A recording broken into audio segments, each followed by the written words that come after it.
Je m'appelle Lauriane, j'ai créé Lesbien Raisonnable en 2017, qui est un média d'actualité culturelle lesbienne. Et cette année, avec Alex Lashkar, qui est chercheur en littérature, on a fondé le prix Goincourt, qui est un prix de littérature lesbienne, qui aura lieu à la rentrée littéraire prochaine.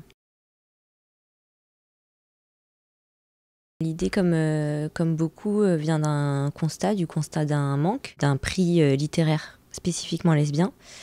Il existe un prix du roman gay, mais il n'existait pas de prix lesbien, alors que la littérature lesbienne est si importante pour la commu.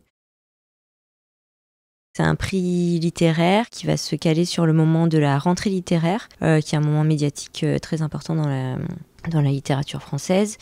Donc ça va concerner les livres qui sortent entre la mi-août et la mi-octobre à peu près, qui auront une thématique lesbienne.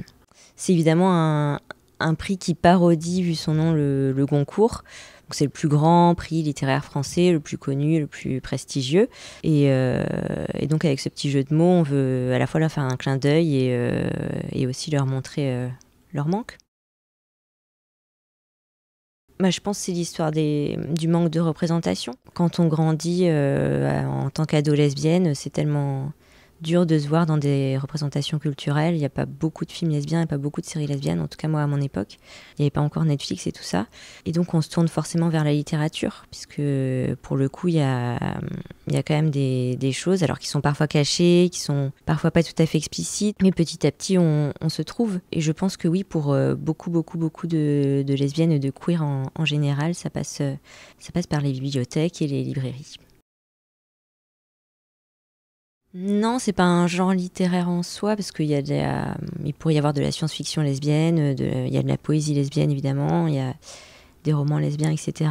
Les livres lesbiens, quand même, ils bousculent un peu toujours les formes. Justement, c'est peut-être ça la clé de ta question, c'est qu'il n'y a pas de genre lesbien, mais justement, quand on regarde un peu les livres récents, par exemple le livre d'Hélène Giannichini, qui est un peu un roman, un peu un essai, un peu un témoignage, un peu il y a de l'histoire, il y a un peu de fiction, mais bon, il y a des photos. Et je trouve que dans les livres lesbiens, on trouve toujours un peu cette réinvention des genres et des formes. C'est très politique aussi, puisque ça bouscule un peu l'ordre établi et les étiquettes.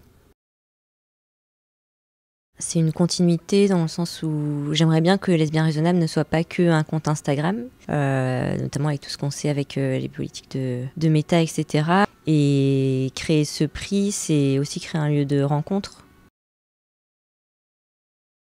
Un prix dédié à la littérature lesbienne, c'est important pour lutter contre l'invisibilisation des lesbiennes. Alors pour nous, pour Alex et moi, c'est sûr que la visibilité, c'est très important, mais c'est pas une fin en soi, c'est plutôt un moyen pour renverser l'ordre établi, hétéropatriarcal. Mais c'est important d'en passer par là, par une sortie de l'invisibilisation, parce que les lesbiennes sont encore et toujours invisibles.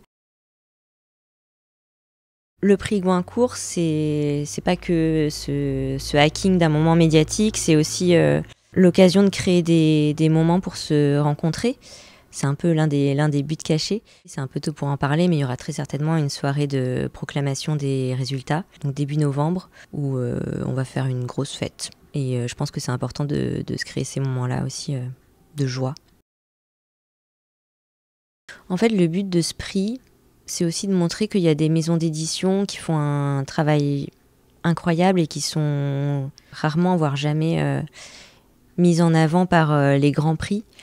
Alors on connaît très bien Gallimard, Fayard, Flammarion, tout ça, c'est des maisons d'édition importantes, mais il y a d'autres comme Blast qui font un taf incroyable et qui tiennent par un travail bénévole ou quasi bénévole. Et l'idée de ce prix, c'est aussi dans la sélection, de montrer que ça peut valoir le coup d'aller voir ce qui se passe chez Blast, chez les éditions du commun, chez ce genre de maison. Notre stratégie de hacking médiatique, c'est de montrer toutes les choses qui existent en fait. Toutes les choses qui existent dans la littérature queer, trans, lesbienne. C'est des coups de projecteur, quoi. C'est profiter de ce moment pour montrer ça.